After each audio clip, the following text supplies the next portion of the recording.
بسم الله الرحمن الرحيم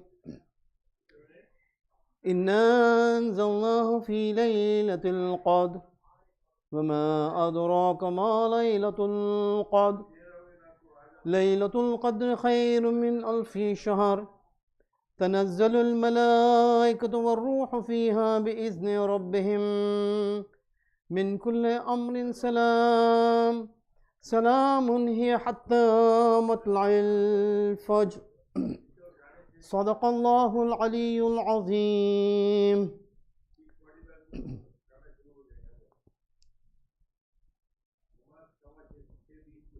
بسم الله الرحمن الرحيم. عن فاطمة الزهراء عليها السلام بنت رسول الله صلى الله عليه وآله قال سمعت فاطمة أنها قالت دخل علي أبي رسول الله في بعض الأيام فقال السلام عليك يا فاطمة فقلت عليك السلام قال إني أجد في بدني ضعفا فقلت له أعوذ بالله يا أبتاه من الضعف فقال يا فاطمة ائتيني بالكساء اليماني فغطيني به فأعطيته بالكساء اليماني فغطيته به وصرت أنظر إليه وإذا وجهه يتلألأ كأنه البدر في ليلة تمامه وكماله صلوات على محمد.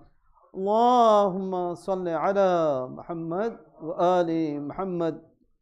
فما كانت إلا ساعة وإذا بولد الحسن عليه السلام في يقبل وقال السلام عليك يا أماه فقلت وعليك السلام يا قرة عيني وثمرة فؤادي فقال يا أماه إني أشم عندك رائحة طيبة كأنها رائحة جدي رسول الله صلى الله عليه وآله فقلت نعم إن جدك تحت الكساء فأقبل الحسن نحو الكساء وقال السلام عليك يا جداه يا رسول الله أتأذن لي أن أدخل معك تحت الكساء فقال وعليك السلام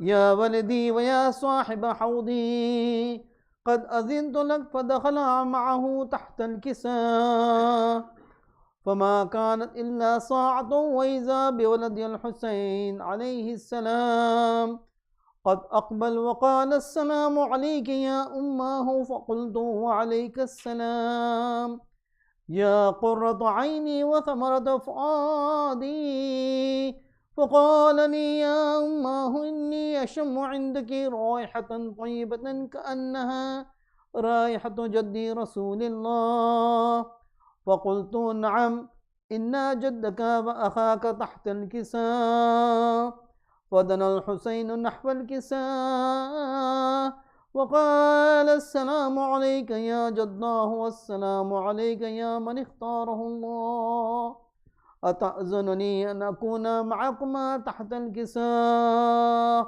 اللهم صل على محمد وآل محمد. وقال وعليك السلام يا ولدي ويا شافع أمتي قد أذنت لك فدخل معهما تحت الكساء فأقبل عند ذلك أبو الحسن علي بن أبي طالب وقال السلام عليك يا بنت رسول الله فقلت وعليك السلام يا أبا الحسن ويا أمير المؤمنين فقال يا فاطمة إني أشم عندك رائحة طيبة كأنها رائحة يقيم ابن عمي رسول الله فقلت ونعم ها هو مع ولديك تحت الكساء فأقبل علي نحو الكساء وقال السلام عليك يا رسول الله أتأذن لي أن أكون معكم تحت الكساء وقال السلام عليك يا أخي ووصيي وخليفتي وصاحب لوائي قد أذنت لك. فدخل علي تحت الكساء ثم أتيت نحو الكساء وقلت السلام عليك يا أبتاه يا رسول الله أتأذن لي أن أكون معكم تحت الكساء. اللهم صل على محمد وآل محمد. قال وعليك السلام يا بنتي ويا بدعتي قد أذنت لك. فدخلت تحت الكساء فلما اكتملنا جميعا تحت الكساء أخذ أبي رسول الله بطرف الكساء وأومأ بيده اليمنى إلى السماء وقال اللهم إنا هؤلاء أهل بيتي وخاصتي وحامتي لحمهم لحمي ودمهم دمي يؤلمني ما يؤلمهم ويحزنني ما يحزنهم. أنا حرب لمن حاربهم وسلم لمن سالمهم وعدوا لمن عاداهم ومحبا لمن أحبهم. إنهم مني وأنا منهم. فاجعل صلواتك وبركاتك ورحمتك وغفرانك ورضوانك علي وعليهم وأذهب عنهم الرجس وطهرهم تطهيرا. اللهم صل على محمد وآل محمد. وقال الله عز وجل يا ملائكتي ويا سكان سماواتي إني ما خلقت سماء مبنيا ولا أرضا مضحيا ولا قمرا منيرا ولا شمسا مضيئا ولا فلكا يدور ولا بحرا يجري ولا فلكا يسري إلا في محبتي هؤلاء الخمسة الذين هم تحت الكساء. اللهم صل على محمد وآل محمد. فقال الأمين جبرائيل يا ربي ومن تحت الكساء؟ فقال عز وجل هم أهل بيت النبوة وبعدن الرسالة هم فاطمة وأبوها وبعلها وبنوها. اللهم صل على محمد وآل محمد.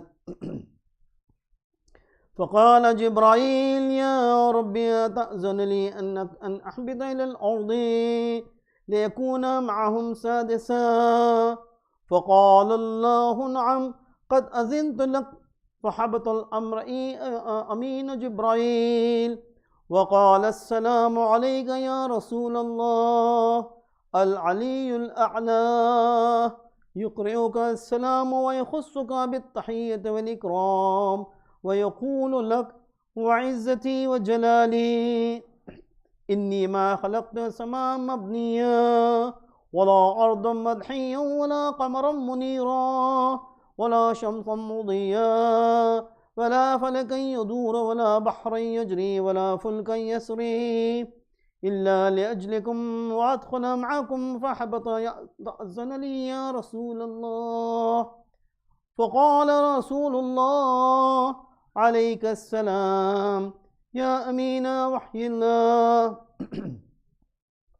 إنه نعم قد أذنت لك. فدخل جبرائيل معها تحت الكساء. اللهم صل على محمد وآل محمد. فقال لأبي إن الله قد أوحى إليكم يقول إنما يريد الله ليذهب عنكم الرجس أهل البيت ويطهركم تطهيرا. اللهم صل على محمد وآل محمد. فقال علي لأبي يا رسول الله أخبرني ما لجلوسنا هذا تحت الكساء من الفضل عند الله. فقال النبي صلى الله عليه وآله: والذي بعثني بالحق نبيا واصطفاني بالرسالة نجيا ما ذكر خبرنا هذا في محفل من محافل أهل الأرض، وفيه جمع من شيعتنا ومحبينا إلا ونزلت عليهم الرحمة وخفت بهم الملائكة واستغفرت لي أن يتفرقوا. فقال علي عليه السلام: إذن والله فزنا وفاز شيعتنا ورب الكعبة. اللهم صل على محمد وآل محمد.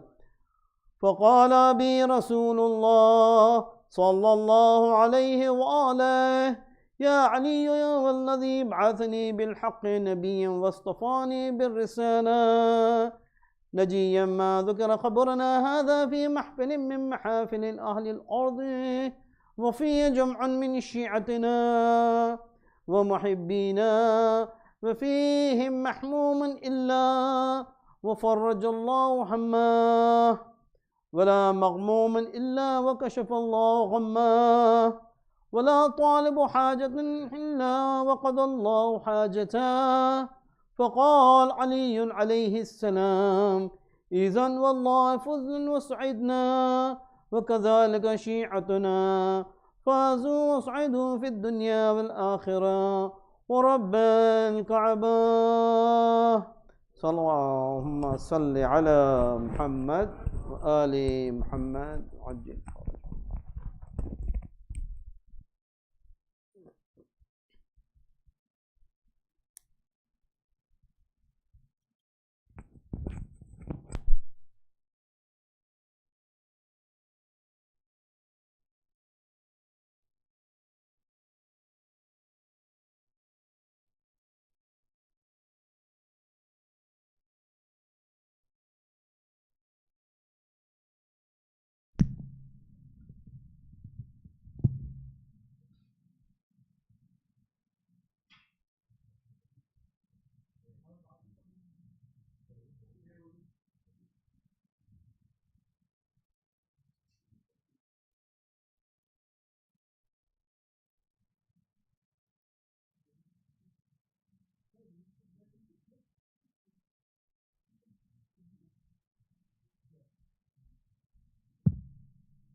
सलवात।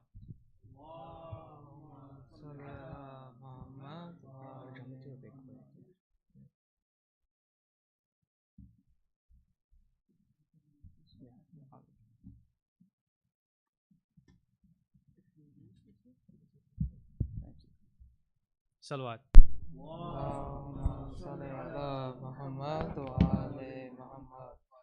अल्लाह मुझे लश्करे मेहदी से मिला दे, अल्लाह मुझे लश्करे मेहदी से मिला दे।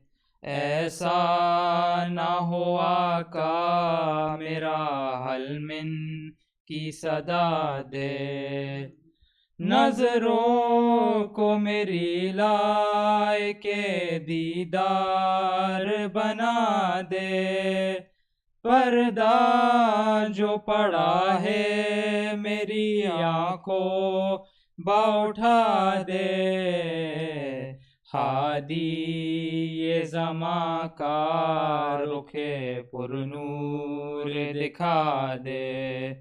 अल्लाह मुझे लश्करे मेहदी से मिला दे, लिख दे मेरी तकदीर में मौला की गुलामी, हासिल मुझे हो जाए ये एज़ाज़ दवामी।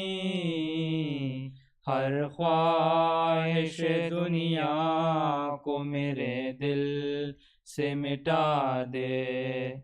अल्लाह मुझे लश्करे मेहदी से मिला दे। शामिल रहे लहजे में सदा हर सदाकत। शमशीर तले मैं भी करूं कोई इबादत। ए काश मुझे फातिमा ज़हरा ये दुआ दे। अल्लाह मुझे लश्करे मेहदी से मिला दे। शबीर के अंसार में शामिल हो मेरा नाम। जो हुर कहो महशर में वही हो मेरा अंजाम। खाके कदमे हज़रते शबीर बना दे। अल्लाह मुझे लश्करे मेहदी से मिला दे। देखूं ना गर उठते हुए पर दाए गैबत। आए जो मेरे बाद यहाँ हज़रत हुज्जत। तुरबत में अबद कोई मेरा शान हिला दे। अल्लाह मुझे लश्करे मेहदी से मिला दे। ऐसा न हो आका मेरा हलमिन की सदा दे। सलवात।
मोहम्मद वाले मोहम्मद सलवात।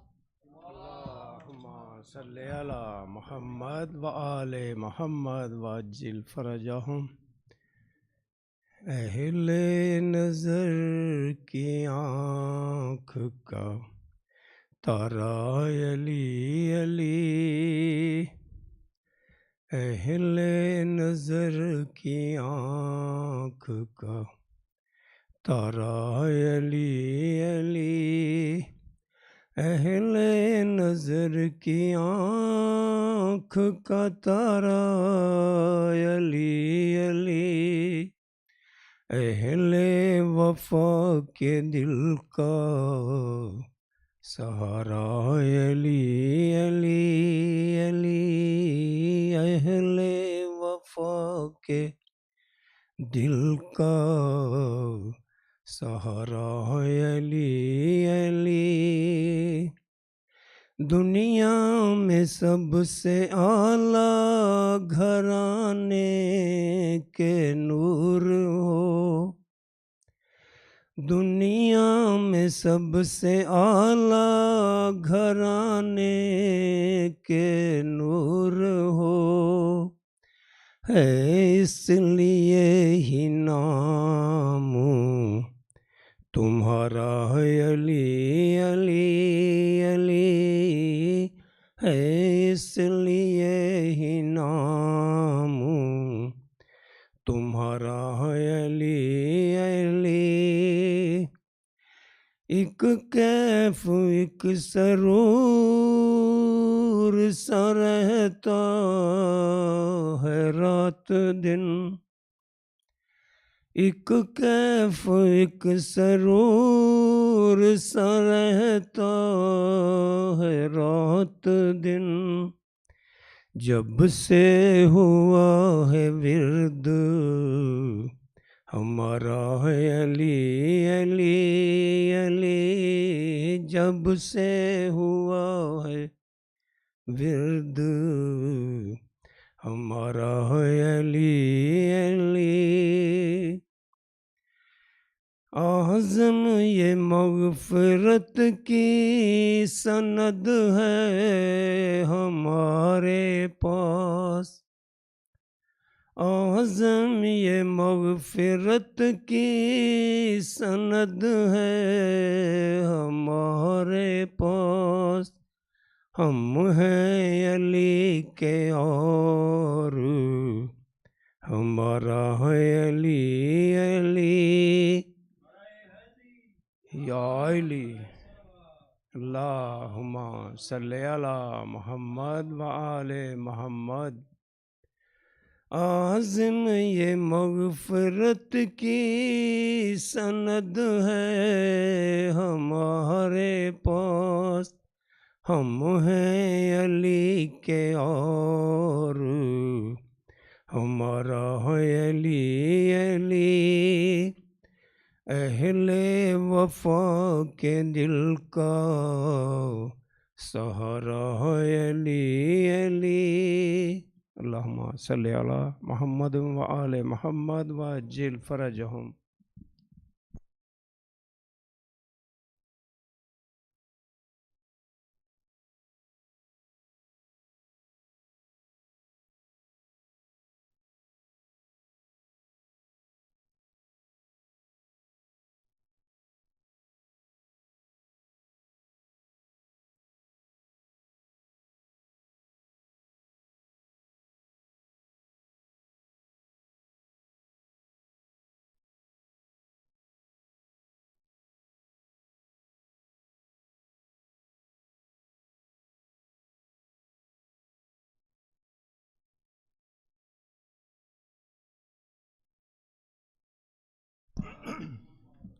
व दीगर सलवात।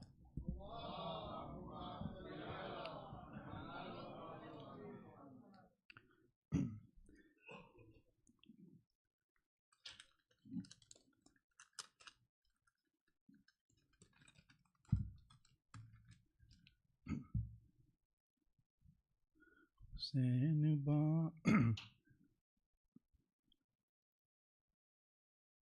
जी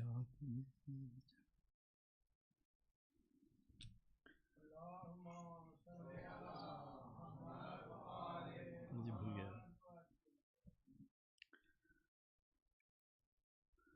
मैं करबला से पयामे निजात ले आया, सब मैं तर्ज भूल गया।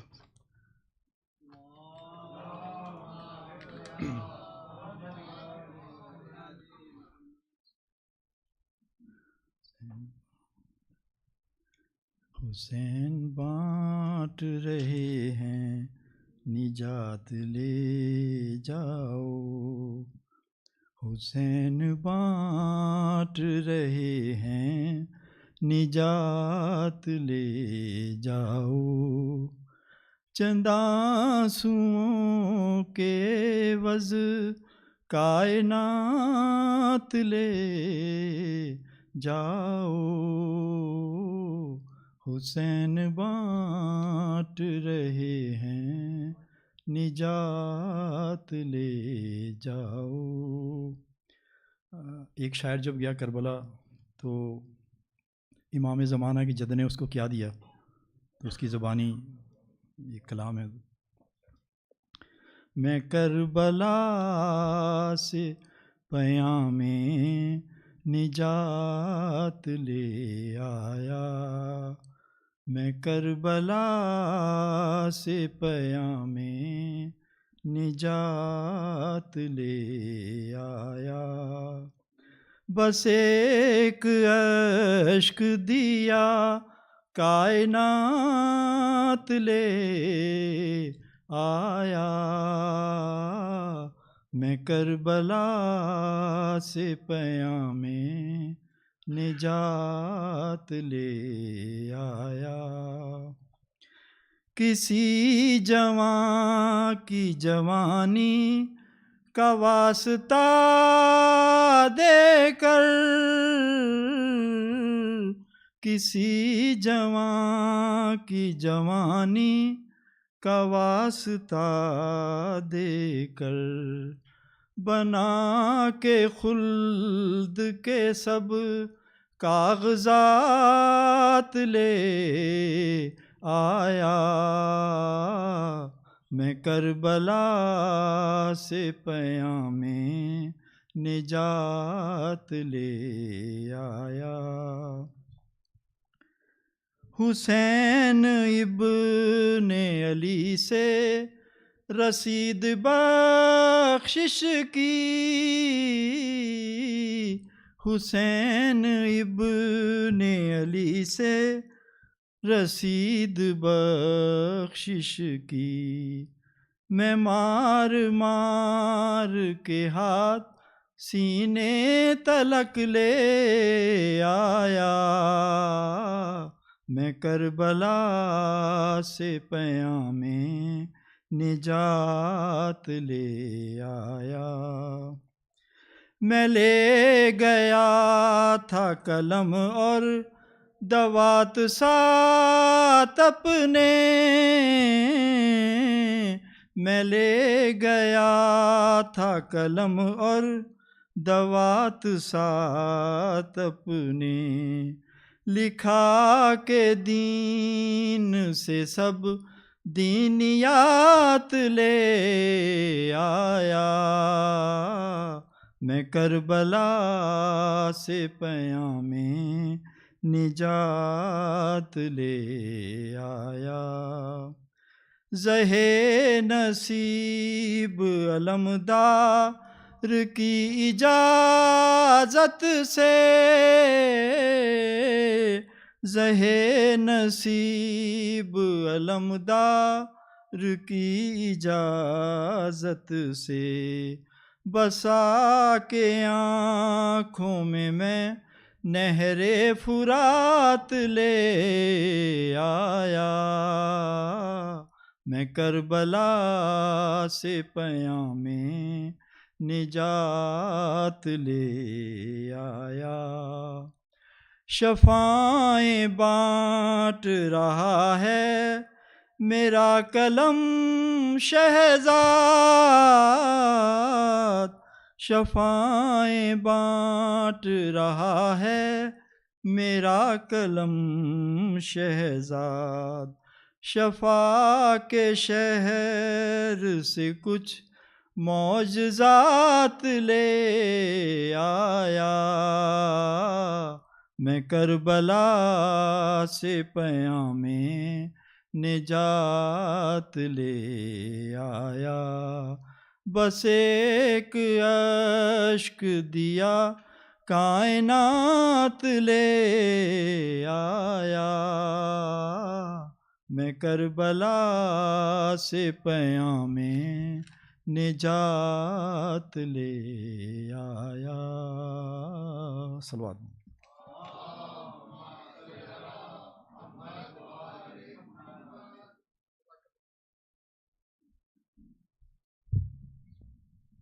Assalamu alaikum everyone. Today is 15th of Shaban and we are celebrating the Wiladat of Imam of our time, Ajjallah Ta'ala Farjah Sharif. Allahumma salli ala Muhammad wa ala Muhammad. From the management of Razavi Community Center, ICIJ, heartfelt felicitations to each and every one of you and the household of Prophet on this joyous occasion. Inshallah, we'll have the program continue. We have a visiting speaker, Sayyid Ali Imran. Thanks to him for driving all the way from past Pickering. And inshallah, he'll be coming here more often once I think you got the visa here for this area. Inshallah, you'll be coming here more often, inshallah. So it's an evening full of events and we do have the Niyaz also, Niyaz Masumin by Brother Hassan Raza, inshallah, after the namaz. So it's I'll just quickly go through the events for today, for this evening's program. After the lecture, we'll have the Jeopardy, the quiz competition, inshallah. It's an online. You will be getting the instructions, inshallah, from the AV room. They'll be going through all those instructions. You can use your cell phones, you can log into Menti, and then you can answer the questions online. There are prizes for that competitions. So we'll, inshallah, we'll feel all engaged in that activity. After that, we will have a Q&A session with, thanks to him, Sheikh, he agreed for a Q&A session.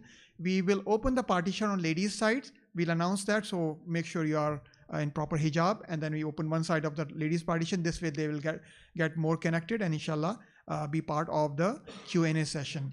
Again, it's not specific, but we encourage youth to take the advantage. We don't get good speakers and youth speakers like here more often, and inshallah, as I mentioned, he'll be coming more often. So feel free to prepare your question in advance for the Q&A session after the quiz.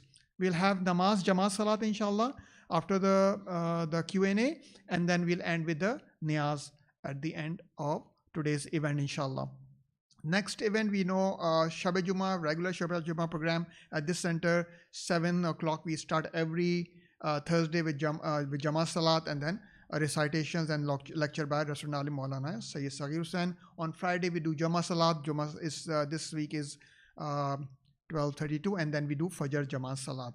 Lastly, I'd like to request the Surah Fatiha for all those people who are no longer with us, especially those people who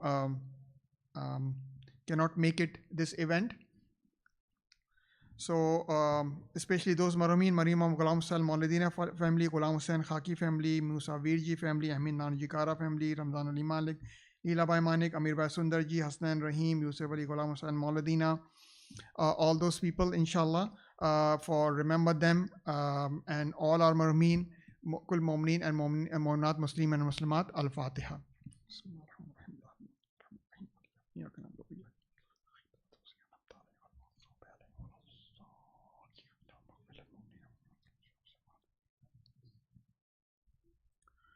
And now with your last salawat, I'll request Sheikh to start his lecture, and once I'll request you to come all towards the member. This way we don't get disturbance for people coming late. Pa Muhammad wa ale Muhammad salawat.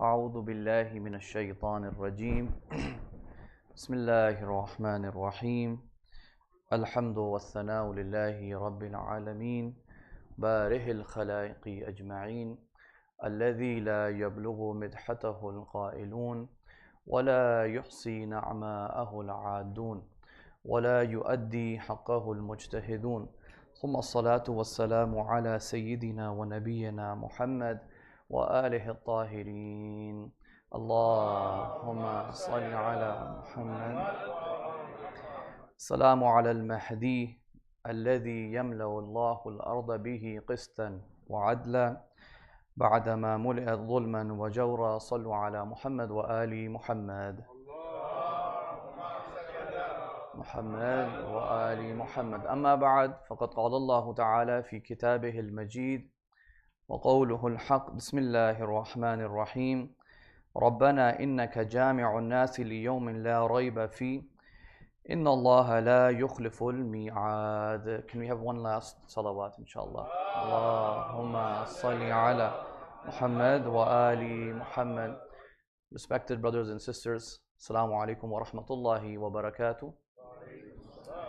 First and foremost, I would like to congratulate all of you, all of those who are present, all of the believers on this auspicious occasion of the birth of the Imam of our time, Imam al-Mahdi, Ajjalallahu ta'ala farajahu al-sharif. Inshallah, may Allahumma salli ala Muhammad wa ali Muhammad. We ask Allah subhanahu wa ta'ala to hasten his reappearance and enable us to be one of his close companions, inshallah. Secondly, I would like to thank the management of the Razavi Community Center for inviting me, even though I said no many times, and then Brother Ahmed finally found a date where I was actually free. And looked at my calendar, I said, I cannot say no. And it was an honor to come over here. I have been to Hamilton. My first Muharram was actually in Hamilton. It was in the Wiladat Center, the Lebanese, I believe, mosque. So it was about 5-6 years ago. So I've come back after a long time. So inshallah, as Brother said, maybe this is a catch list for more future, speaking arrangements here, inshallah. So, inshallah, tonight we have about 35-40 minutes. Usually people who have listened to my speeches, generally I get slightly technical in my talks because I try to make it a little bit productive, something new, not the same old things that all of you have heard. And before I went to Qom, I have also been hearing those things for many years. So something new, some new analysis, some new insight. And that is, when we look at the narrations on the zuhur of the Imam, the narrations on the zuhur of the Imam, there's many narrations. For example, the signs of his reappearance, and what will he do, and how will he spread the message, and who will he fight, and what will happen. All of you have heard many of these narrations from the minbar, and you also know that some of these narrations are not always authentic. Some details, for example, the signs of the Imam, some of them are for certain, some of them are not for certain, some of them may not happen. For example, the signs of Muslim Sufyani, they say this is mahtum, this is something that will happen. But many other signs, they may or they may not happen. Okay, so we know that. But from the things that is definitely there in the narrations is a report that appears in many books. And the ulama have accepted these reports. And that is the report that says that when the Imam comes, and all of you have heard this, that when he comes, he will come with a new deen, new religion. Right? All of you have maybe heard of this. That when he comes, he will come with a new deen. And people will say, this is not the deen of the Prophet. This is not the religion that we had seen. And these type of narrations have been used by different groups and different maybe individuals or communities to kind of push for this idea that all of what we are doing right now is wrong and incorrect, and we need a sort of reform, we need to fix things, and this hadith is proof. If somebody is bringing a new deen, then what does that mean? What does that mean right now? We're on the wrong deen, correct? So what is up with these narrations? How could it be that we have so many narrations where the Imams are saying, Imam Baqir alayhi salam is saying, Imam Sadiq alayhi salam is saying, there, Allahumma salli ala Muhammad wa ali Muhammad, that he will come with a new deen. So we have to understand these narrations, and we have to give a proper response as well. Does that mean all of what we are doing is pointless? So for tonight, what I will do is first I will read the narrations, so we are fair to the reports and we understand what is actually being said. Are we twisting the narrations, or are we making things up, or no, this is what it actually says. Okay, so let's inshallah go through some of these narrations, and I will quote the references that I have over here as well. Okay. One of the narrations is in Sheikh Mufid's Kitab al-Irshad, very famous book. It's translated into English, Kitab al-Irshad. What does he say from Imam Sadiq alayhi salam? He says, إِذَا قَامَ الْقَائِمُ دَعَ النَّاسَ إِلَى الْإِسْلَامِ جَدِيدًا. That when the Qa'im does his uprising, he will invite people to an Islam as if it's brand new. وَهَدَاهُمْ إِلَىٰ أَمْرٍ قَدْ دُثِرَ فَضَلَّ عَنْهُ الْجُمُورِ.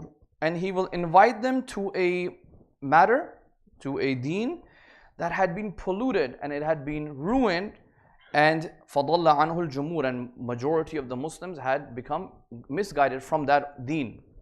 Okay? And this is why he is called Mahdiyan, لِأَنَّهُ يَهْدِي إِلَىٰ أَمْرٍ قَدْ ضَلُّوا عَنْهُ. This is why he is the guided one, because he will guide people and he will bring people to the truth from which they had become misguided. Okay, Islamin Jadid. Jadid means new. Okay. Another narration from Imam Ja'far al-Sadiq alayhi salam, إِذَا قَامَ الْقَائِمُ اللهم صل على محمد وعلى إِذَا قَامَ الْقَائِمُ جَاءَ بِأَمْرٍ جَدِيدٍ كَمَا دَعَى رَسُولُ اللَّهِ فِي بَدْوِ الْإِسْلَامِ إِلَى أَمْرٍ جَدِيدٍ. Just like the Prophet in the beginning of his invitation was introducing people to something new. Amrin Jadid, meaning he was introducing people to something new. So the Qa'im will do the same thing. Okay, interesting. Kitabul Ghaiba of Nu'mani, also translated in English. These are all on alislam.org. You can read all of these books over there. From Imam Baqir. He says, إِنَّ قَائِمَنَا إِذَا قَامَ دَعَى النَّاسِ إِلَى أَمْرٍ جَدِيدٍ كَمَا دَعَى إِلَيْهِ رَسُولُ اللَّهِ. He will do da'wat. Da'wat means invitation. He will invite people to Amrin Jadid. Another narration. So this is a companion. His name title is Aba Muhammad. Okay, so this Aba Muhammad is a narrator. He's having a conversation with the Imam, and he asks the Imam that there is a very famous narration circulating in the community that Islam was started off as strange and it will return to becoming strange again. It will become gharib. We have heard this narration. So this companion is asking the Imam, what does this mean? Islam started as a stranger and it will become a stranger. So he says that إِذَا قَامَ الْقَائِمُ إِسْتَأْنَفَ دُعَاءً جَدِيدًا كَمَا دَعَى رَسُولُ اللَّهِ. This means that when the Qa'im will come, he will invite people from the beginning, as if it's a du'a'an jadid. It's going to be a brand new invitation. Okay.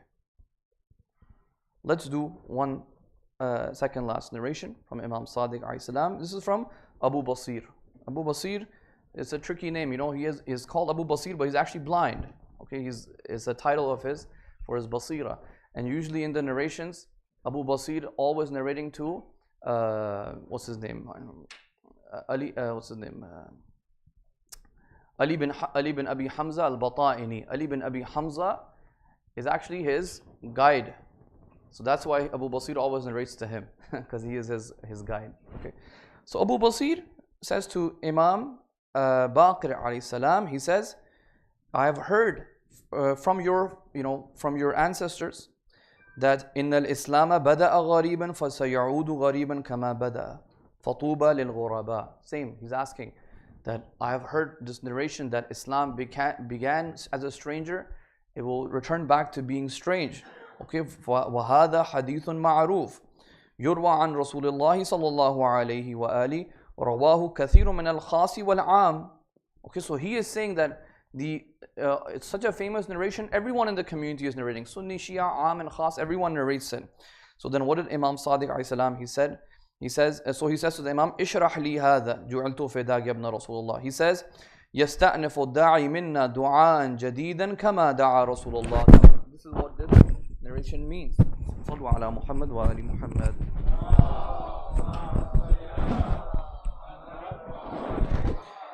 That this is what this narration means, that the Prophet, Imam Mahdi alayhi salam, will come and he will start the mission from beginning. And it will be a deen jadid, amrin jadid. Okay, so we have to really, you cannot just say, oh, these are all weak and fabricated narrations. Okay, these are coming from very reliable books, very reliable sources. But then we also have to ask the question, how can someone come with a new Islam? Doesn't make any sense. We believe in the Quran and we believe in the Khatimiyya of the Holy Prophet ﷺ, that the Prophet came, it was the final message, final religion. And also in the ayah of the Quran, Al-Yawm akmaltu lakum dinakum, today your deen has been perfected, it is complete. Akmaltu from kamal, kamil ho gaya, khatam ho gaya, tamam ho gaya, khatamiyat ho gaya isme. So how can someone come with a new religion? Okay, and you know, as I said, these narrations are used by a lot of people, different groups, to say that this means that, you know, that Islam that the Prophet brought, we don't even believe in it anymore. So they take it towards our belief systems, that we believe in something totally wrong, and the Imam will come and correct our belief systems. Okay, this is what people try to use these narrations for. I'm gonna say, look, that is not the right way to approach these narrations. If you want to understand the reports, you must look at the fada, the atmosphere of all the reports on this topic, and to be honest, the other reports themselves will explain what this is talking about. Okay, and what it's talking about is still important. I'm not belittling the reports. It's going to be something very important and crucial for us that we have to pay attention to, and we have to focus on them. But is it going to be about our belief system and stuff? We'll see, inshallah, what does it mean. Okay, so you know, because at the end of the day, if you say new Islam, and by the way, some of the reports say that he will destroy inhidam. He will do inhidam. He will destroy what is there and then he will rebuild it. Some of the reports. So what is there right now? What do we have? We have salat. We are praying 5 times a day. So what? He will come and destroy this and he will bring some new way of worshipping. We have the siyam. We are fasting.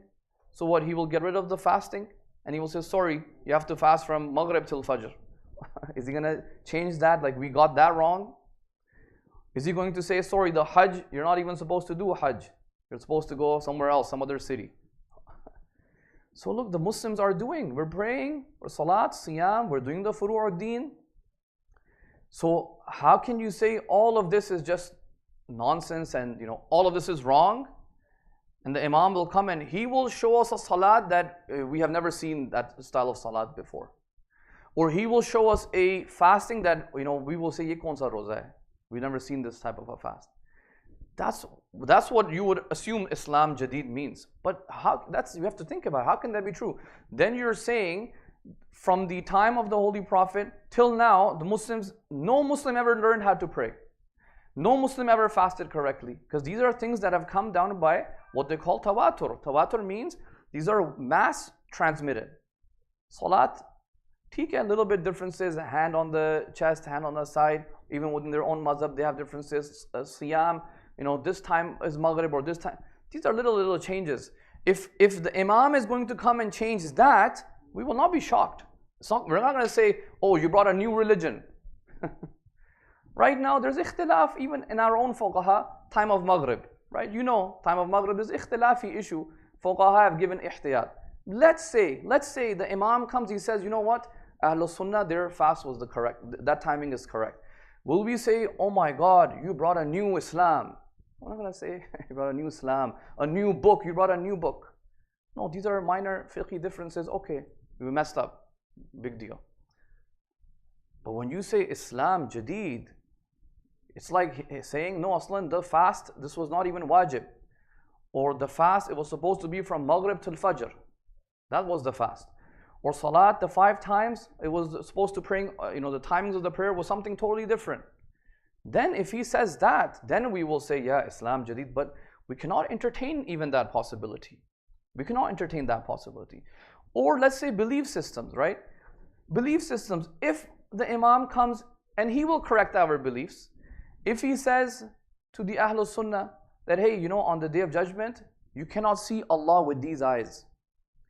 Will they come and say, oh my God, you brought an Islam Jadid, new religion? Or will they say, oh, okay, thank you for correcting our misunderstanding. Okay, we already believed, Allah is incapable of being described. Even the Ahlul Sunnah, they say that. Even when they attribute, not all of their madhabs, but some of their madahib, when they say Allah has a hand, they say this, right? They say Allah has a hand or Allah has a foot.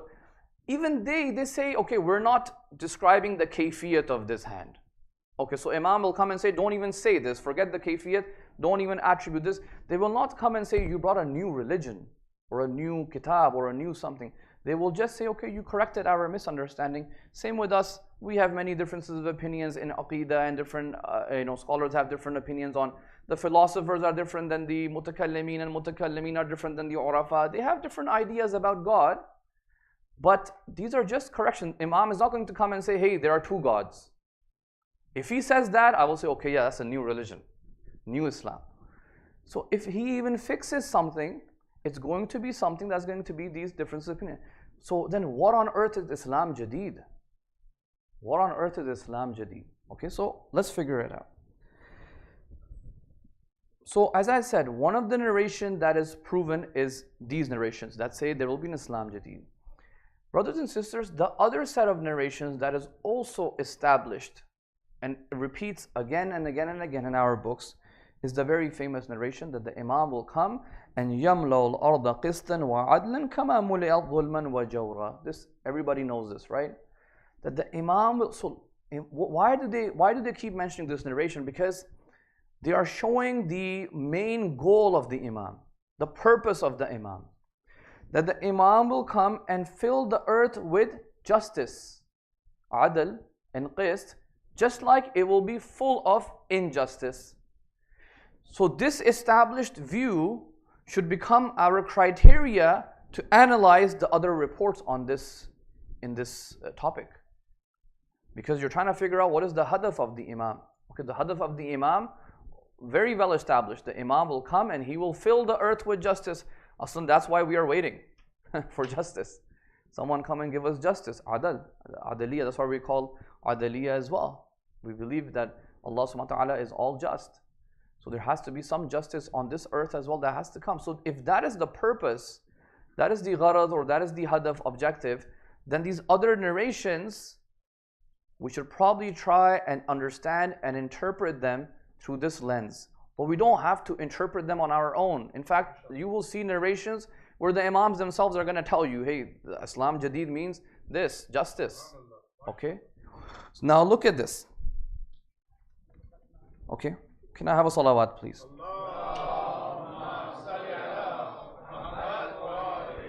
One point I want to mention before I read the narrations, that look, individual things, someone is not praying, someone is sinning, someone is committing a crime. These are individual things. Everybody is on a different level. Someone can, do the hijab in the best way. Someone cannot do it in the best way. Someone can pray tahajjud. Someone cannot pray tahajjud. These are not the things the Imam is going to come and, fix. That's not his main reason. When you say it's about adl, it becomes a communal thing. It becomes a societal thing. It becomes aslan the structure of how society is structured. Adl, it becomes about that. It becomes about something far bigger than you or I on an individual level. So you cannot say Imam will come and bring a new religion, and you know what, your salat was, you were praying up here, and Imam will tell you got to pray it this way. So you have a new. It's way beyond these little things. These will have to be fixed as well. But when you say Imam will bring adalat, it doesn't mean he's going to fix your hand, position from here to here, and you say mission accomplished. Adalat aa gayi dunya mein ab. No, something deeper has to be there. So now look at this narration. Okay, look at this narration. This is from Ilal al-Shara'i of Shaykh Saduq. Okay, someone comes to Imam Baqir alayhi salam. Allahumma salli ala Muhammad wa ali Muhammad. He says, I have 500 dirham in zakat. Okay, zakat. And he wants to give it to the Imam. Says, I want to give these zakat to you, and then you please, Imam, distribute for me, right? And the Imam says, بل خذها أنت فدعا في جيرانك والأيتام والمساكين وفي إخوانك من المسلمين. No, you keep the zakat, and you know what? You distributed yourself amongst your neighbors and the orphans and the poor people and the brothers, community members that are needy. You do it. Meaning, if we have money, we'll give it to the Imam. Imam Baqir is saying, no, you keep it. You distribute it. I don't want to distribute it. Imam, why don't you want to distribute it? He says, I don't want to distribute it because إِنَّمَا يَكُونُ هَذَا إِذَا قَامَ قَائِمُنَا فَإِنَّهُ يُقَسِّمُ بِالسَّوِيَّةِ وَيَعْدِلُ فِي خَلْقِ الرَّحْمَنِ. Because right now our situation is such, we don't have power. And if you give it to us, it's a responsibility. And you know what? With the government that is here and the limitations that we have, we will not be able to do sawiyah to the extent that is required. Because of the limitations we have, this is going to be the job of the Qa'im when he comes. Okay, but look further, look at this line. He will distribute with adalat fi khalqir rahman, in the creation of the Rahman, creation of Allah subhanahu wa ta'ala, al-bir minhum wal fajir. He will divide these equally amongst the good and the sinners. The fajir as well. They also have rights at the end of the day. If you're sinning, you're still a human. You have certain rights. Okay, so the Imam will be able to do this in a just way. So look, adalat. So when this happens, people will be shocked. Inshallah, I'm going to quote more narrations. Right now, if we help, let's say a sinner, when I say help, I mean helping within what is their rights. Okay, we do it, people will start talking. Oh, isne uski help kar di. Ye to banda hi kharab tha. But we don't look at it from the perspective of hukuk. Whether he's a sinner or not, does the person have the right for a certain thing or no? Maybe he has a right to it. Okay, he can commit whatever sins he wants in his personal individual life. So the Imam Baqir is saying that no, when Imam Mahdi comes, he will be able to do it bis sawiyah, he will do adalat for the Ahlul Bir and the Fajr as well. They deserve it as well. فَمَنْ أَطَاعَهُ فَقَدْ أَعْطَى اللَّهُ وَمَنْ عَصَاهُ فَقَدْ عَصَى اللَّهُ. And at that time, whoever obeys him will obey, is like obeying Allah subhanahu wa ta'ala, and whoever is doing asyan, committing sin, is like committing sin against Allah subhanahu wa ta'ala. So, okay, that is one thing. There is another narration, and this narration, there's ulama have discussed it because it's a very confusing narration. It says, Ribhul mu'min ala al-mu'min haram. This is a narration that if, let's say you and I go into a business, okay, I want to sell you something. What is my goal? I want to make a profit. Even if you are a believer, if I want to sell you something, I want to make money. Okay, we have a narration that says a ribh means profit, of a mu'min from another mu'min is haram, or it is like riba. So ulama, our fuqaha, they discussed. They said, what is this? Okay, what do you mean? When you go in a business, you have to make some money at the end of the day. So they gave many interpretations. Some of them said that, you know, when you are doing a transaction with a mu'min, it should not be your main goal. Okay, but the main explanation is actually from this narration. That hey, this narration, okay. So a companion comes. Ali bin Salim asks Imam Sadiq alayhi salam, "Anil khabar alladhi ruwiya anna man kana birrahni awthaka minhu bi akhihi al-mu'min fa ana minhu bariyun." Basically, he's saying that I've heard this narration that if I'm doing a business transaction with my brother mu'min, I'm not supposed to make a profit out of this. It's like, well, I don't get it. What do I supposed to do?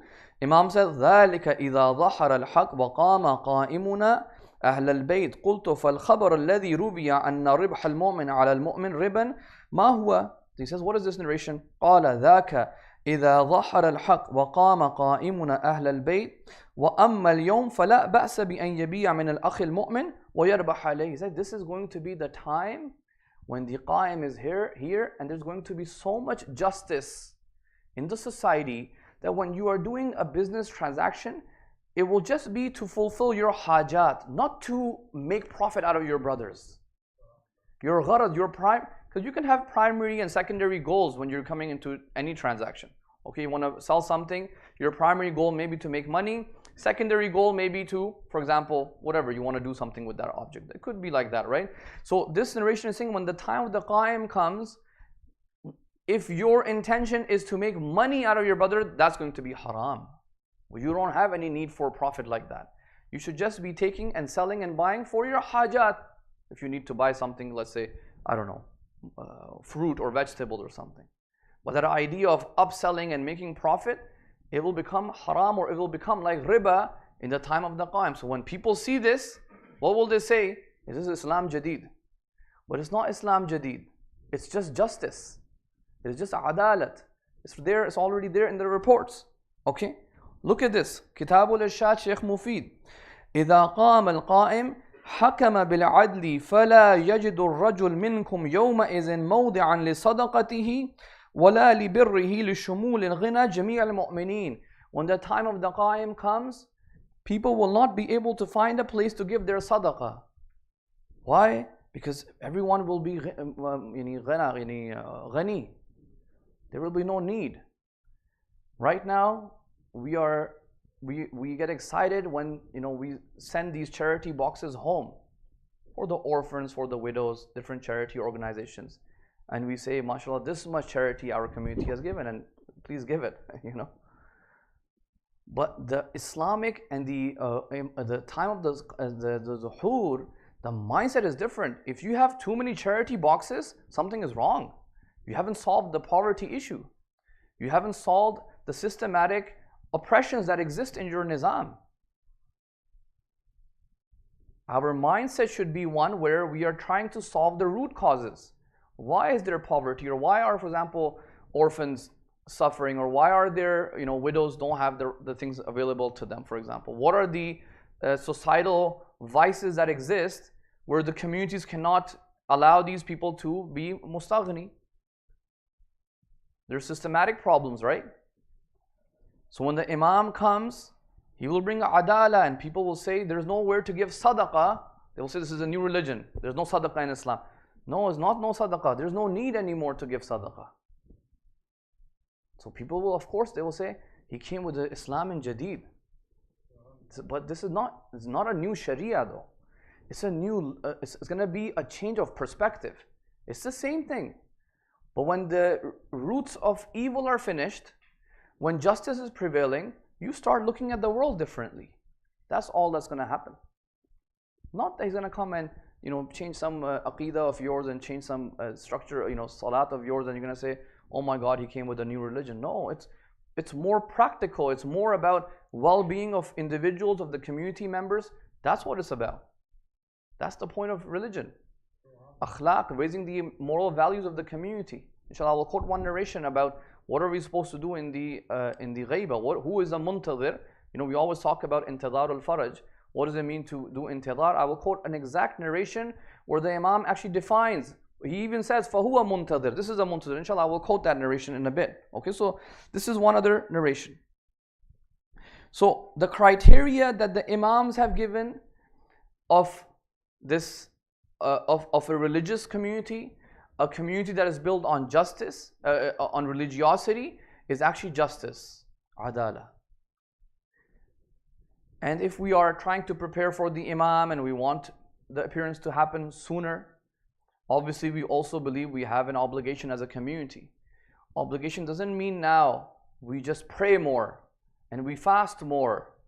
I don't know, we just do more rituals and pray all night. So many narrations that say, do not look at the length and the quantity of people praying. We ourselves read these narrations all the time. Don't look at how long the ruku and the sajda is. Look at whether the person is sadiq and ameen. Look at whether they are truthful or whether they are trustworthy. Islam is looking more at the quality of things, not the quantity. Never cared about quantity. Right? Never said ayyukum ahsanu aktharu amala. Said ayyukum ahsanu amala. Who is better in their deeds, not who is doing more deeds.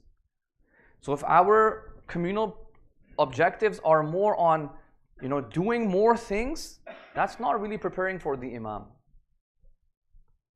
But sometimes, unfortunately, that's what we do. We feel we do more events and do more, community events, we are preparing for the Imam of the time. No, aslan, this is a totally wrong understanding. I've been researching the idea of religiosity for the last 4 or 5 years. Okay, what does it mean to be madhabi? What does it mean? I've done a 4 or 5 hour seminar in Al Mahdi Center in Toronto, in Pickering, Pickering Mosque mein. So this is why this topic is very close to me. Brothers and sisters, it is not about quantity at all. You look at the narrations, and look at the narrations even about the zuhur. He's not talking about when the Imam comes, everyone will be praying tahajjud all night. No, Islam doesn't say that. That's not even the purpose of religion. Islam never said all mu'mineen should reach a level, everyone should pray tahajjud. Allah never expected this from people. that everyone should be praying tahajjud salat. No, everyone is on different levels. That's why it's mustahab. That's why it's not wajib. Right? That's why it's not wajib. No, we're not belittling it. But I'm saying community, how do you engage with people? How do you talk to people? How do you behave with people? Do you fulfill the hajat of the believers of the community? Do you have any structures in your community for poor people, older people, for example, the widows, the divorcees? What structures do we have in place in our community right now that can help serve these people? People who have different needs. Although I shouldn't talk too much about Khoja community, you guys are still much better off than the rest of us. MashaAllah, that's one thing we talk about, with all the other challenges and stuff that exist, but at least there's a goal, right, to do them. But obviously the speech, other communities will listen as well. So for everybody else, we have to focus on, service, khidmah. Look at this narration from Muhammad bin Muslim, a companion of the Imam. He asks Imam Baqir alayhi salam, he says, Allahumma salli ala Muhammad wa ali Muhammad. He says, إِذَا قَامَ الْقَائِمُ بِأَيِّ سِيرَةٍ يَسِيرُ فِي النَّاسِ. When the Qa'im comes, what seerah will he follow? So the Imam says, he will destroy everything كَمَا صَنَعَ رَسُولُ اللَّهِ وَيَسْتَأْنِفُ الْإِسْلَامَ جَدِيدًا. That he will demolish everything and he will start scratch just like the Holy Prophet did. So he says, how? He says, أَبْطَلَ مَا كَانَ فِي الْجَاهِلِيَّةِ وَاسْتَقْبَلَ النَّاسِ بِالْعَدْلِ. The Holy Prophet. The Holy Prophet, he destroyed all of the things that existed in the Jahiliyyah and he approached people with adalat. That's what he did. He introduced justice in their society. وَكَذَلِكَ الْقَائِمُ عَلَيْهِ السَّلَامُ إِذَا قَامَ يُبْطِلُ مَا كَانَ فِي الْهُدْنَةِ مِمَّا كَانَ فِي أَيْدِ النَّاسِ وَيَسْتَقْبِلُ بِهِمْ الْعَدْلِ. So this narration is actually literally explaining what Islam Jadid means. This is one is actually explaining it. Right? That hey, he will break everything, he will destroy everything, because it is not based on justice. It is based on dhulm. It is based on injustices. That we sometimes we push them and we maintain them and we don't try to fix them even. That is what he will do. I will quote one final narration from Nahjul Balagha. Okay, from Nahjul Balagha, khutbah. So in some prints it's 137, in some prints it's 138. Where this is one of the few sermons where Imam Ali alayhi salam actually talks about the 12th Imam. Okay, what does he say? So this is in Nahjul Balagha. You can read it online.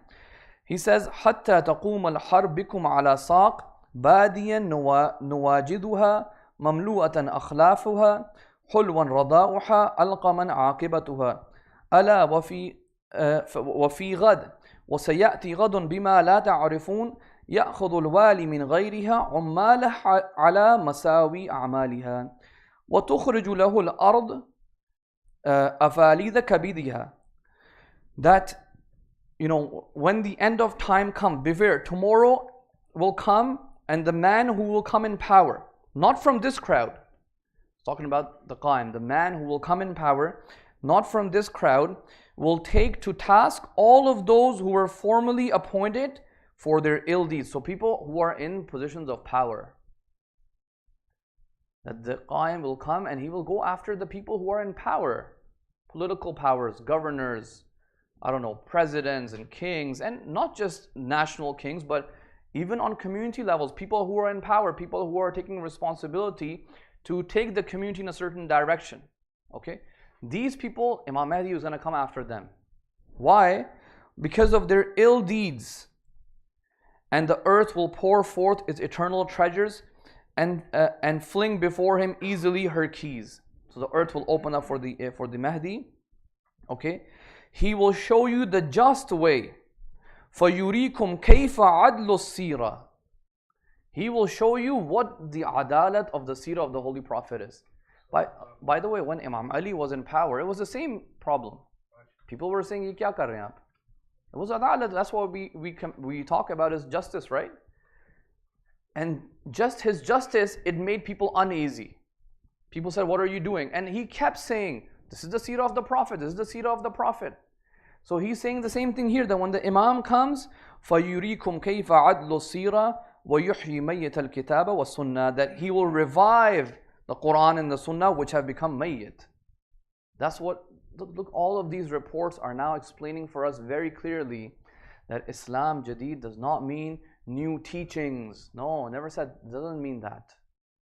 So if you are coming with some new idea, okay, your idea may be correct, but don't say Imam Mahdi is going to come bring this.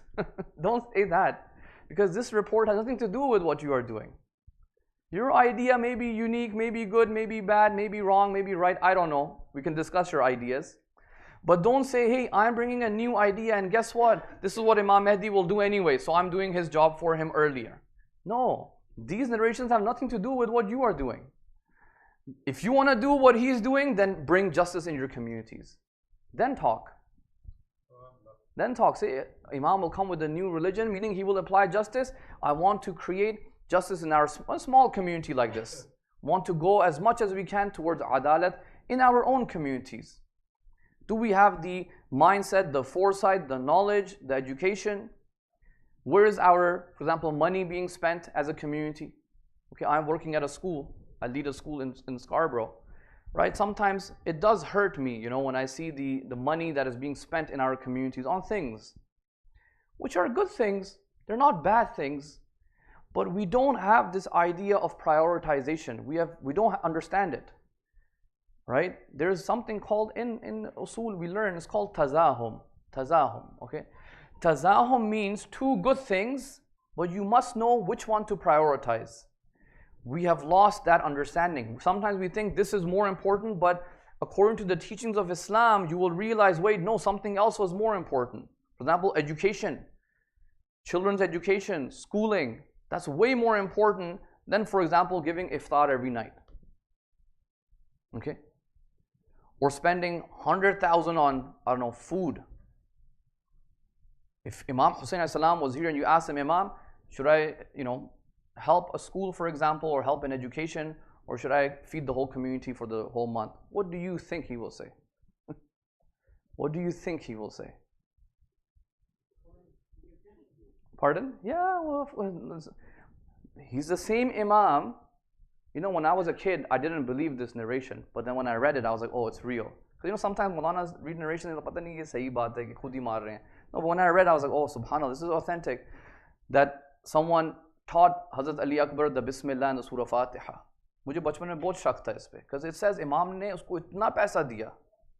I said, यार, nah. But when I read it with my own eyes, I was like, subhanallah. Priority of teaching, priority of education, right? That is what makes you religious, when you are focusing on these things. Okay, so adalat. So now, anyways, I want to end off with this final report, which I was saying that, what does it mean to be a muntazir? Now we are in the state of intizar. Obviously, the reality is we cannot bring the level of justice that the Imam will bring. We know this. But we also know we have responsibilities, right? We don't believe that, okay, just because we can't do something, we just sit back and relax. And that's also not there. So what does Imam Sadiq alayhi salam, he says, Qala, listen to this is my final message for the night. Everybody wants to be the companion of the Imam. He's telling you literally what is it, how you can become a companion of the Imam. He says, Man sarrahu an yakuna min ashabil qa'im.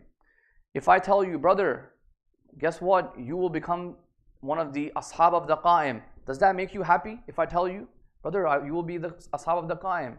It makes you happy. So Imam is saying, if this idea makes you happy, that you can become from the ashabul qa'im, فَلْيَنْتَظِرْ, then you have to do intizar. Okay, how? فَلْيَعْمَلْ بِالْوَرَى وَمَحَاسِنَ الْأَخْلَاقِ وَهُوَ مُنْتَظِرْ. This is the ultimate priority, guys. If your akhlaq is not there on a community level, on an individual level, if you do not act with wara means piety, then you are not a muntazir. This is basically in logic what this is a definition. He's defining a muntazir for one who does amal bil wara wa has mahasin al akhlaq. This equals muntazir. This is the definition he has given. If you lack any of these, then you're not fitting the equation. You can be the biggest namazi and you can be the biggest, all-night prayer. But we know that even in Nahjul Balagha, Imam Ali says that maintaining ties with kinship, which is akhlaq, is better than praying, 1,000 prayers. He says in Nahjul Balagha in his wasiyah that he gives. Which shows what? Akhlaq is more important. Adalat is more important. Making sure you don't break ties within your family members, within your community. Learning how to speak. We have so many things about how to just speak to each other. Sometimes we lack even the etiquettes to speak with each other, unfortunately. Rumors spread so quickly in our communities. Gossip spreads so quickly in our communities, unfortunately. Right? We don't have, that means we don't have wara. Wara means a piety, self-control. We hear one thing, is not even confirmed, it's already spread throughout the whole, forget community, throughout the whole world, it is already spread. And the person jiske baare mein hota hai, wo kehta hai, kya, acha, I didn't know I believe in this, or I didn't know I did this. That means there's no self-control. It's loose. The community is just loose. People are just loose. They do, for the youngsters, basically everyone's just vibing. Right? Everyone, both formal, both. Yeah, I usually speak for the youngsters. I throw in a bit of slang here and there. But people are just vibing. But we shouldn't be like that. A muntazir is someone who is conscious. They are seeking to be part of the Ashabul Qa'im. And they know in order to do that, their priority should be etiquettes, akhlaq, and piety. And working towards a strong, justice-based community, which we have to start consciously working towards from now. We have to start working on it from now, inshallah. So anyways, I hope that this small lecture was something new. I hope it was a new topic, inshallah, something, if anybody comes to you now that, hey, Imam Mahdi is going to bring a new religion, I'm bringing new ideas, say, hey, that's not what that means. Okay, you got it wrong. You didn't read the rest of the narrations on this topic. So you can, cancel that out. But inshallah, we ask Allah subhanahu wa ta'ala to please accept this ibadat of ours today. We ask Allah subhanahu wa ta'ala to please help all the mu'mineen and the Muslimeen, all of those who are being oppressed around the world, people in Palestine, people around mu'mineen all around the world, wherever they're being oppressed. We ask Allah subhanahu wa ta'ala to please help them. We ask Allah subhanahu wa ta'ala to please help all of those who are helping to serve the cause of Islam and the cause of Imam Mahdi Ajjalallahu ta'ala farajahu sharif. We ask Allah subhanahu wa ta'ala by the right of Imam Mahdi to please forgive all of our sins and shortcomings today, inshallah. We ask Allah subhanahu wa ta'ala, we know that the solution to all of our problems, the solution for bringing adala is the hastening of Imam al-Mahdi. We ask Allah to please hasten his reappearance and enable us to be one of his close companions from his ashab, inshallah. Rahimallahu man qara al-Fatiha ma'a salawat. Allahumma salli ala Muhammad wa ali.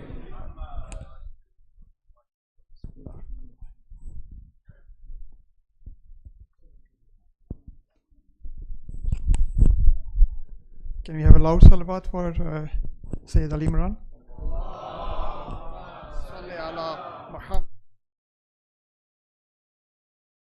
Jazakallah, mashallah, nice lecture. Inshallah, we'll be having you more often and be taking those things as you mentioned in our lives to be ready for the Imam of our time, inshallah. Now we are going to an exciting event, as I've been announcing earlier. So we are going to do Jeopardy or through Menti. If we can have AV display the instructions on the screen. It's an interactive game. Everyone can use their cell phone, but just be mindful of two things. One is it does have a price. Prizes there are for the top 3 slots. However, we are a part of a good community, and as the Sheikh is mentioning, we do have responsibility. So be mindful, be honest. Don't try to look around and cheat around or go to Google and try to find the answers, right? We have tried to give enough time so you can think and give the answer, but be honest with you and with the others, because if you don't do that, it will take the right of other people, okay? So yeah, if I can request, and everyone out of the AV room, because I just want only one person to be in AV room, okay? Yes, that's fine. Now, if we can go for the instructions, please. Yes, so you can go to this website, menti.com. Once you go to this website from your cell phone, you have to put this code This code will get you connected to our quiz competition.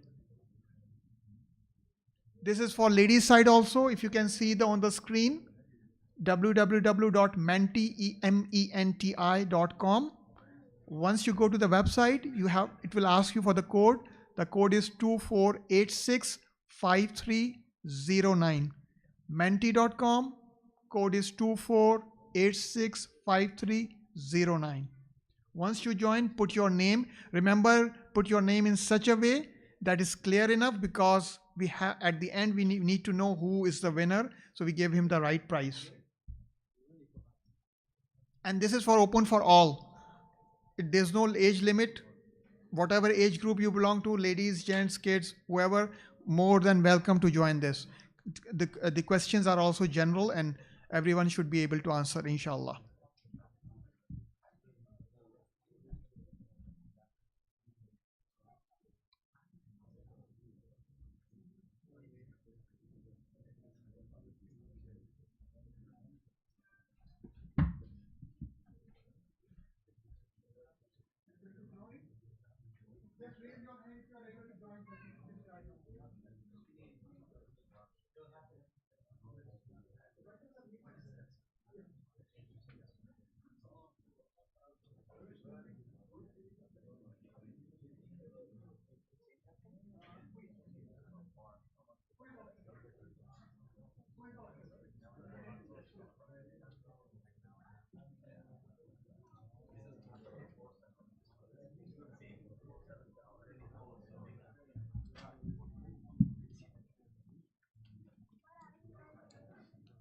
Can you see the number of participants joining?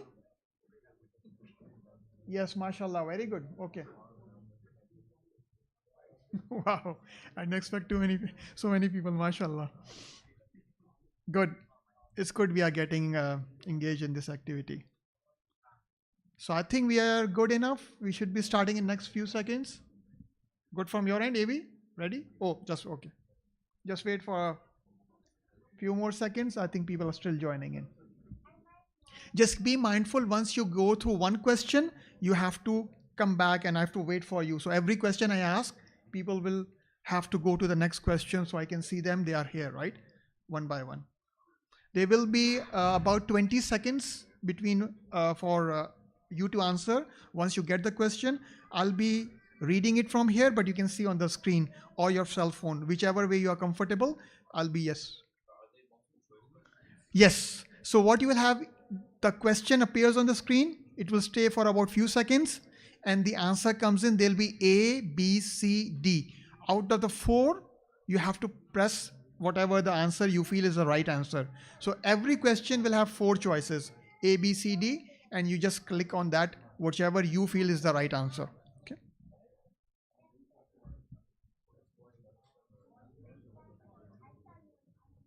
Good? Still joining? Okay.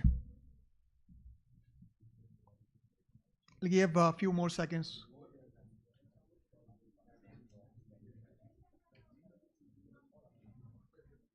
So just while other people are joining, is if you answer faster, you get more points. So for example, if I or 2 people give the same answer, correct answer, but someone gives answer fast or earlier or as soon as they can, and the other one gives a little bit after a few seconds. So the first person will get more points. So that's why you get more points, even if you answer all the questions and the next person next to you also answer all the questions, but you answer faster, then you will be getting more points. 24865309. It's on the screen. You can see on the screen the website and the code is there. Okay, we are good now. So we are starting the game now. Everyone is ready? Just keep focusing and just focus on the question itself. The questions are clear as I can make them. Okay, let's start with the first question. Question number 1 coming up. Imam Mahdi was born in which Hijra year? 4 choices. At the bottom you see 250 AH, 255, 257, 260. 8 seconds, 7 seconds, 6, 5, 4, 3, 2, 1. Time up. MashaAllah, very good. So the correct answer, it will show you on the top. You see the green check box. That is the correct answer. So 23 people have answered correctly. MashaAllah, very good. Okay, so now you can see the leaderboard. Leaderboard again will be based on the correct answer and how fast you answer. Okay. Question number 2. Okay, ready for question number 2? Question number 2 coming up.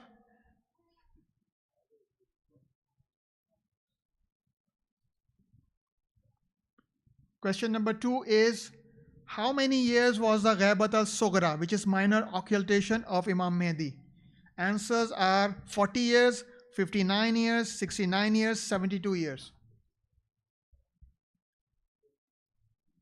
10 seconds.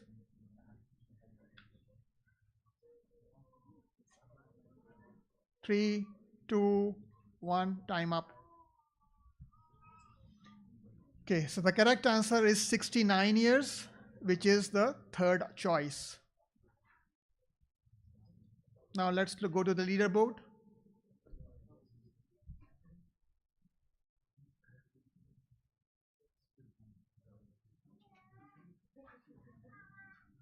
Perfect. Okay. Number 3. Question number 3 coming up. Here's the question number 3. Imam Mahdi was born in which city? Choice 1, Kufa, B, Samarra, Kadman, Najaf. 15 more seconds. 12, 10 seconds.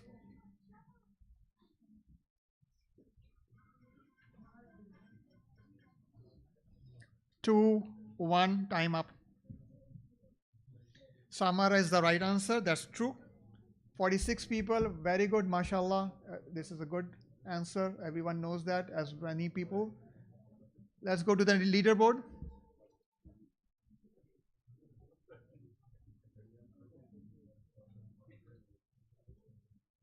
The questions are all general. They are like Islamic and non, and some of them are more general.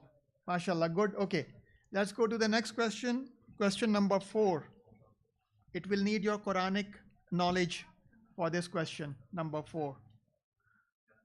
Question number 4 coming up. Which surah of Quran has Bismillah twice in it? Every surah has Bismillah used to recite at the beginning, but this surah has twice the word Bismillah. Surah Naml, Surah Tawbah, Surah Baqarah, Surah Jinn. 8 more seconds.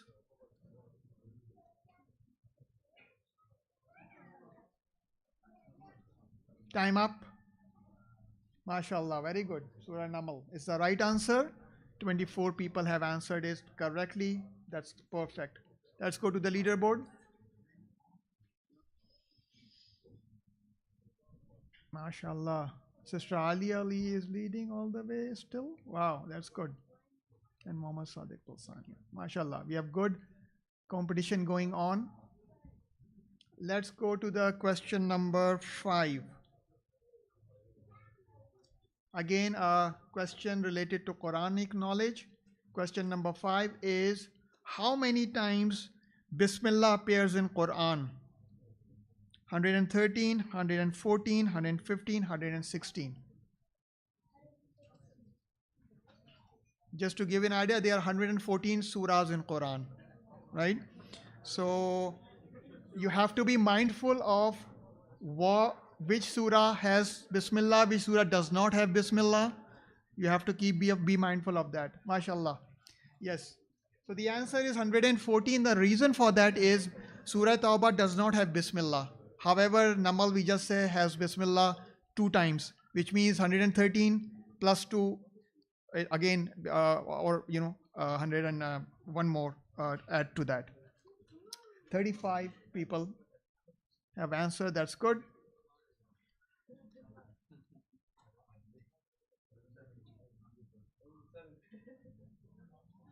Oh, okay. MashaAllah. MashaAllah, no problem. Okay. Question number 6 coming up.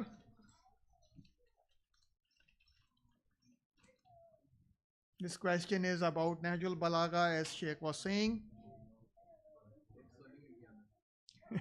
Nahjul Balagha was compiled by Imam Ali alayhi salam, Imam Hassan alayhi salam, Sheikh Tusi, who is one of our renowned scholars, and Sayyid Razi.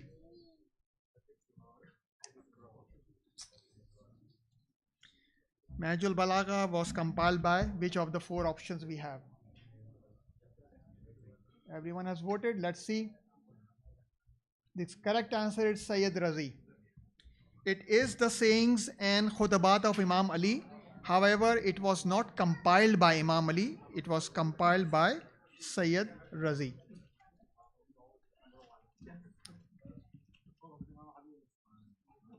Yeah.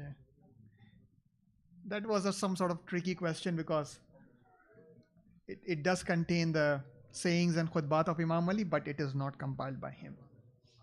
Okay. Next question. Based on your knowledge of Islamic history. Question 7 coming up.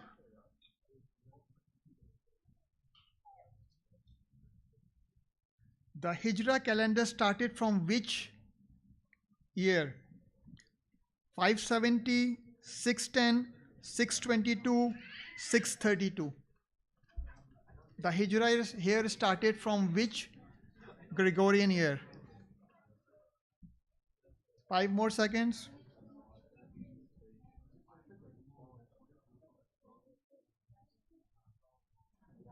The answer is 622. 622 AD is when Muslim migrated from Mecca to Medina, and it is a significant event in Islamic history, which makes it Islam adopt the year starting from that particular point in time called the Hijra year.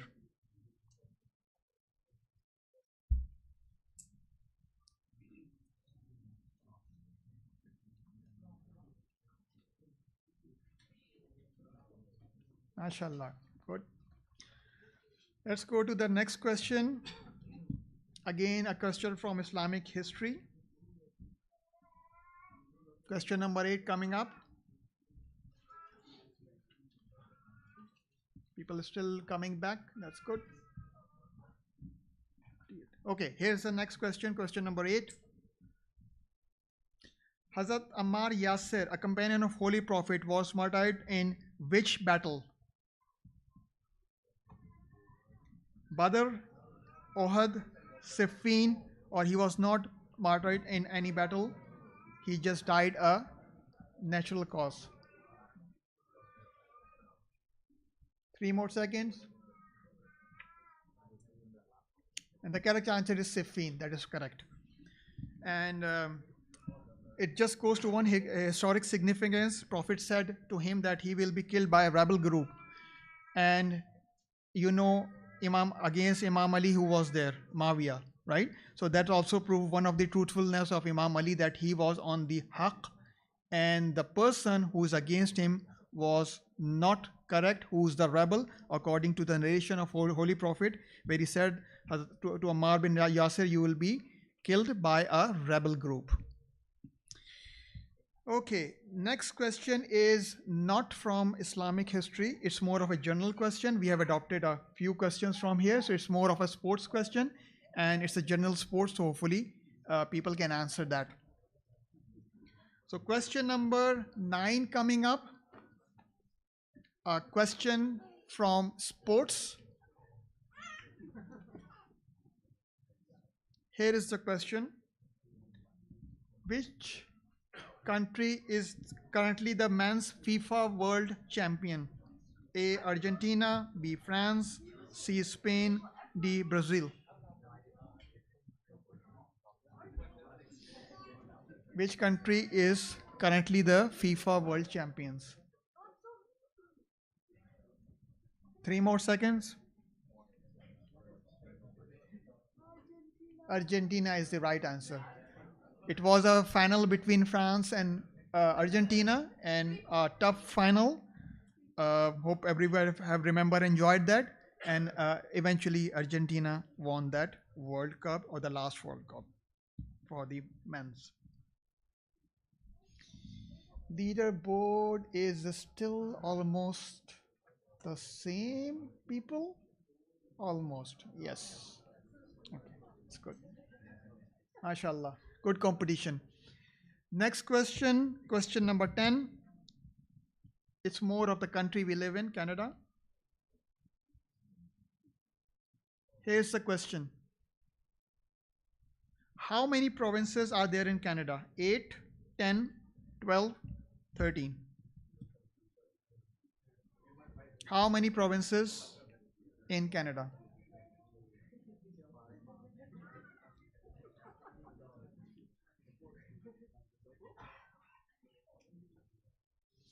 Let's see, the correct answer is 10. That is correct. We have 10 provinces, 3 territories, 13 in total.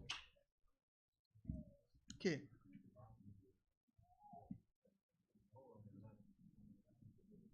So now we have 10 questions. Do we want to continue? Actually, I just keep 2 questions as bonus questions in case there's a tie. Is there any tie or no? There is no. Do you want to continue, or that's good? Continue? Okay. Let's keep 2 more questions. Let's go to the next question quickly. Question number 11. This is about the Imam of our time.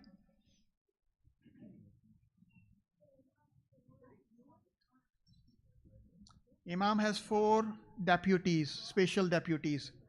Who is the 3rd special deputy of Imam out of these options? Usman bin Saeed, Muhammad bin Usman, Abul Hassan Ali ibn Muhammad, and Hussein bin Roh. Who is the 3rd deputy of Imam, or special deputy of Imam, out of these 4?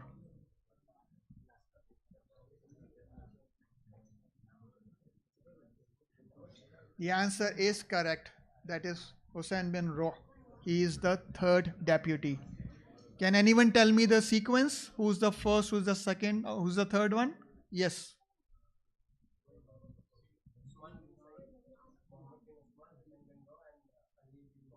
Correct, that is correct. MashaAllah. So these are the 4 deputies in this order. Only the first, second are same. I just switched the 3rd and 4th.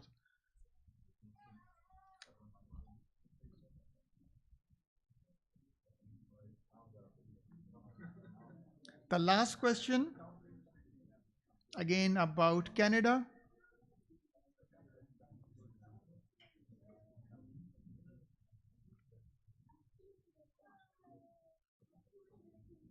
Let's go to the last question.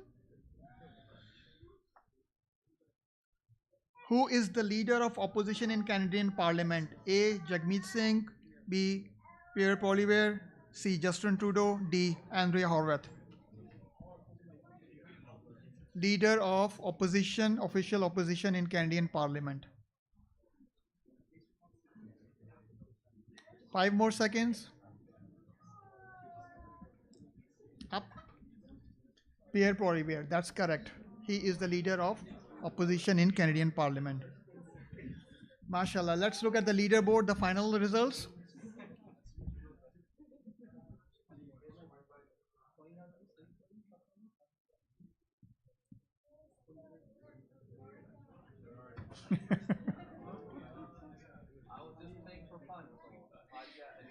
Okay, mashallah. Okay, so we have 3 top contenders to, or 3 top positions to be given cards. For ladies side, if a lady is winner, they can come to the Zari room, and I can hand over the card through the Zari room. Let's go to the next. If we go to the leaderboard, Alia Ali. Alia Ali is the winner. If she can come to the Zari room, I can give her the winner's card. And then the next one is Mesam Ali. MashaAllah. Come here. Sheikh, can I request you to come here to give the cards? Come, brother. Mesam Ali. Bar Muhammad wa ali Muhammad salawat. Allahumma salli ala Muhammad wa ali Muhammad. And the next one will see, yeah, I think it's also male. Who is the next one? Sister Zainab. So third one is Sister Zainab. Yes, Sister Zainab. So Sister Alia Ali and Sister Zainab, congratulations on getting the winning prize. You can come to the Zari room if you want the prize right away, and I can distribute that to you. Now, thank you for joining this quiz competition. And what we are going to do is until Maghrib, we'll do a Q&A session with Sayyid Ali Imran. We'll open the partition on ladies' side. Ladies, if you can get ready with your hijab, please. We'll just open a side of that. It's not a total exposure, but we just want to make sure you are in a proper hijab. We'll open the left side of your partition to this way. This way you can ask your question directly to Sayyid Ali Imran. Par Muhammad wa ali Muhammad salawat.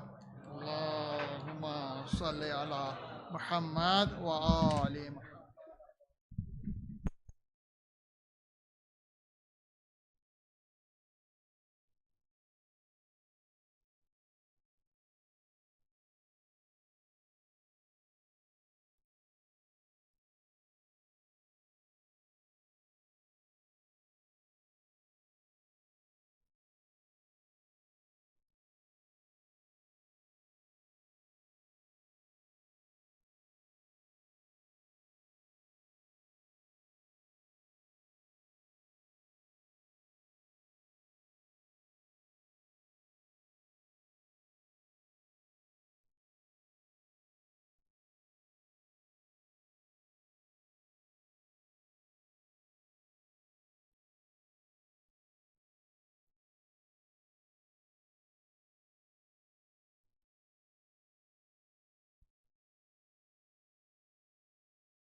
Okay, so I think we have about 15 minutes, 17 minutes.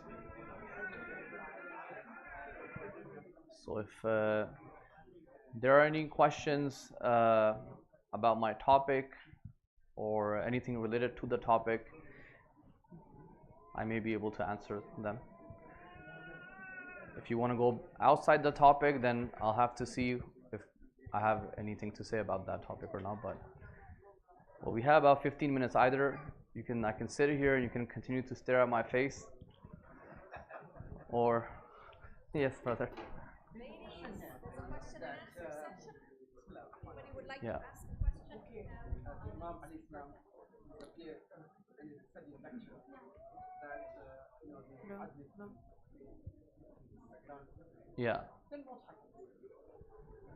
The society, alhamdulillah, new Jadid society. Right.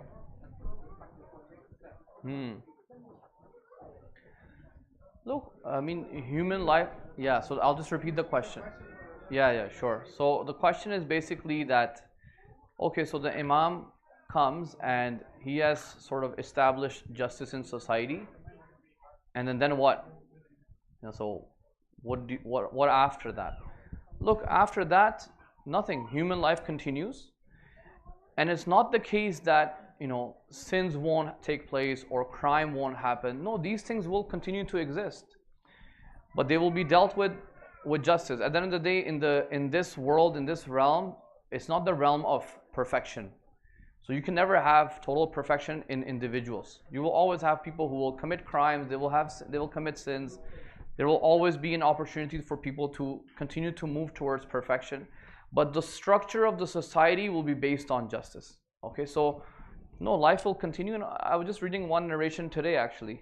I mean, there's many different, I don't want to say this narration as if this is the 100% correct one, but what I was reading, one of the narrations I read was that one of the Imam, I think maybe Imam Baqir or Imam Sadiq, said that Imam Mahdi will rule for 19 years.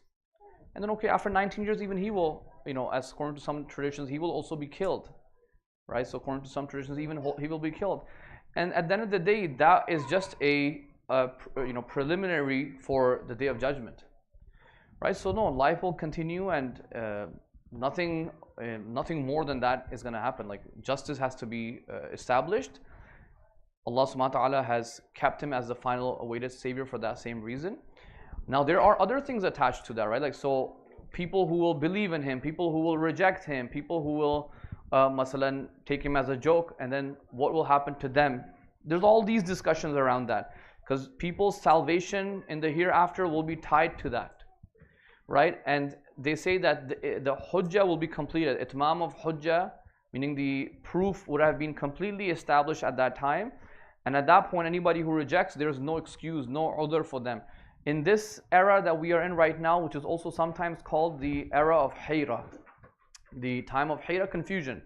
In this era, there are still many people who will probably have an excuse on the Day of Judgment for their ignorance, not knowing the true madhab, for example, not even believing, even all the way not believing in God. Maybe there may be people who are so mustad'af, they have not even understood or don't have the capability to even perceive that. But once the Imam comes, firstly, it will not be an easy process to establish justice, right? Just to kind of give you an example, right now with the situation in Palestine, look how difficult it is, right, to solve such a, what looks like a very simple issue. It's a small place, you should be able to be fixed. But any scenario you look into, anybody who has played Risk, any scenario you look into, it's like the end conclusion is a world war. Right, so a simple matter like that can be very catastrophic. So when the Imam brings justice, it's not going to be a walk in the park either, right? So it's going to take some time. It's going to be a process, and that's why there's a lot of focus on preparing for him. Meaning, he will need people, right? It will not just be a walk in the park. So yeah, but once that is established, however long it takes, we don't know these details. Then no, life continues. People get to live in that society for some time. And then we have to worry about the Yawm al-Akhir as well. That's the other concern, inshallah. Yeah. Yes.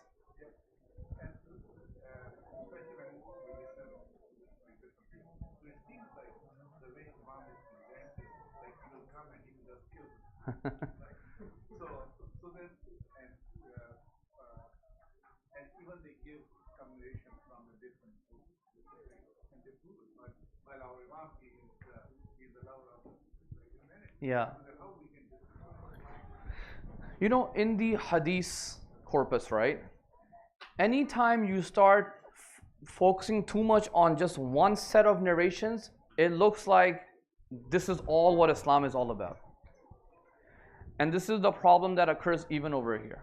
Okay, so the question is basically asking, when we talk about the Imam, it's always like he's going to come and just kill people and kill the ulama and kill, people are just waiting for that for some reason.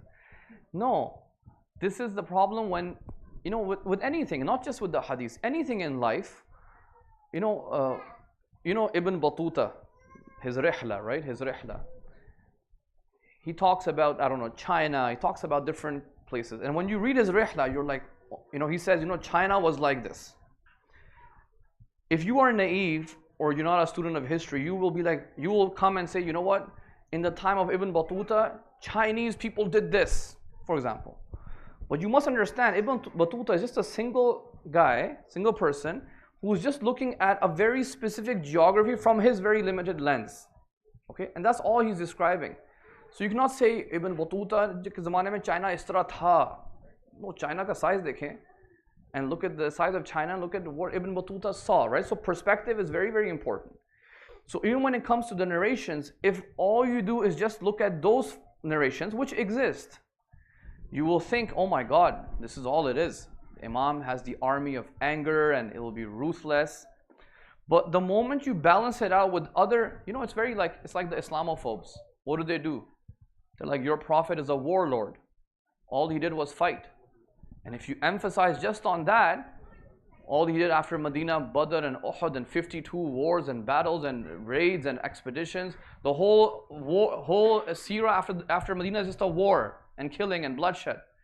But we who have read the seerah, we're like, no, that's not what happened. Aslan, you don't even think about that, because you look at the whole thing collectively and you say, no, the wars happened, Aslan, 13 years after.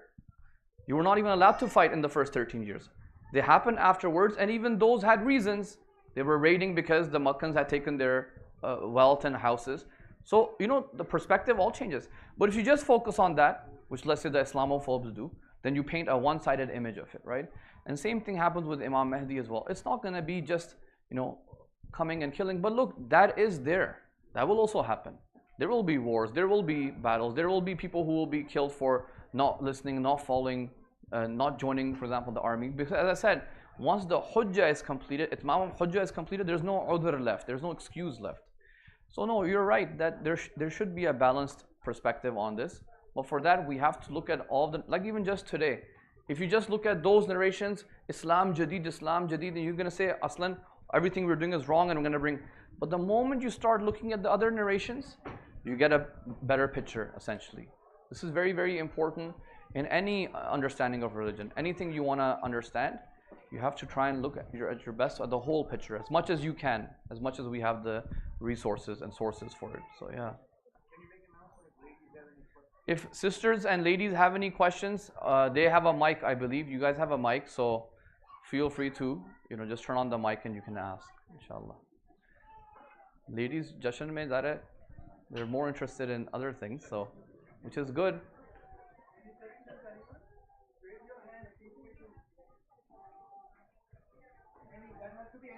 Yes, brother. Doesn't have to be just the topic, it can be any question. This is related to the topic. Yeah. When the Imam will reappear in Shaba, we're living on this side of the world, and we have narrations that he will come in Syria or that part of the world.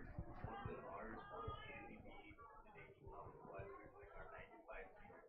Are we supposed to get up for here and go to or are we supposed to stay where we are? Yeah, so the question is saying that when the Imam will come, obviously, according to the narrations, he will come in the Middle East, probably near Mecca, in the Kaaba. And if we are here 9 to 5 working, what's going to be the responsibility? Brother, I have thought about these narrations, and they talk about how we will all hear the sound and we will be able to transport ourselves over there. I think what we should try to understand is that when the zuhur is going to happen, the world and the life is probably not going to be, like this. It's gonna, because look what it says, muli'at zulman wa jawra. It's going to be a pretty messed up life at that time. There may already be wars and turmoil and chaos happening. So will we really be at a 9 to 5 job or not? I would even just question that to begin with. I don't know if I will be a 9 to 5 job. Maybe